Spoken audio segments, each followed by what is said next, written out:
Poster. మోసం లేని త్యాగం ఆయన చేస్తే నువ్వు మాత్రం త్యాగం లేదు కదా, మోసమే చేస్తున్నావు. త్యాగం లేనిదే మోసం, త్యాగం చెయ్యకపోవడమే మోసం, వదిలి రమ్మన్నప్పుడు వెళ్ళకపోవడమే మోసం, వదులుకోమన్నప్పుడు వదులుకోపోవడమే మోసం.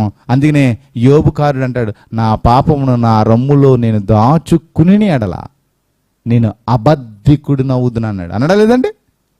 విడిచిపెట్టమన్నప్పుడు విడిచిపెట్టాలి. విడిచిపెట్టమన్నప్పుడు దావీదు విడిచిపెట్టాడు, మరలా దావీదు దేవునికి ఇష్టుడయ్యాడు. ఆలోచన చేయండి మీరందరూ కూడా. షడ్రకు మేష అబేద్నెగోలు ఒక నిబంధన తీసుకున్నారు. అపవిత్రమైనది ఏది ముట్టి మేము అపవిత్రులము కాము అనుకున్నారు. నిబంధనలో నిలబడ్డారు. చూడట్లేదు కదా అని మోసం చేయలేదు, చూడట్లేదు కదా అని పొరపాటు చేయలేదు. వారి భక్తిలో నెగ్గారు. నీ భక్తిలో ఏ రీతిగా బ్రతుకుతున్నావు ఒకసారి ఆలోచన చేయి. ఏ రీతిగా నీ జీవితం వెళ్తుందో ఒకసారి ఆలోచన చేయి.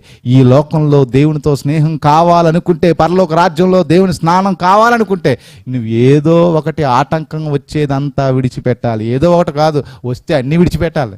అటువంటి సమర్థత, అటువంటి సిద్ధపాటు మనం కలిగి ఉండాలి. అంతేగాని ఇక్కడ ఇలా మనుషులతో మెప్పు పొందేసుకుందాం, దేవునిలో దృష్టిలో కూడా యోగ్యుని అనిపించుకుందాం అంటే అది కుదరదు. అది కుదరదు.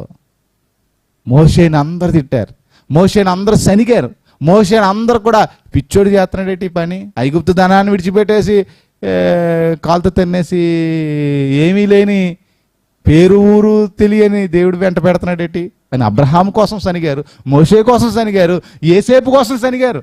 ఎప్పుడో దర్శనం వచ్చిందట, అది ఎప్పుడు నెరవేరుతో తెలియదు, ఎవరు చూపించారో తెలియదు. ఇప్పుడు ఊరిక ఉప్పొంగిపోతున్నాడు అని యేసేపు మీద సనగలేదా? అందుకనే ఎంత అద్భుతమైన మాట అండి, నమ్ముట నీ వలనైతే నమ్మువానికి అన్ని సమస్తం సాధ్యం. నువ్వు ఆయన నమ్మి ఆయన కోసం నువ్వు అడిగేస్తే అంతకంటే నమ్మకంగా నిన్ను నడిపిస్తాడు. అందుకనే పేతురు గారు అద్భుతమైన మాట రాశాడు, మనము నమ్మదగిన వారము కాకపోయినను ఆయన నమ్మదగిన వాడు.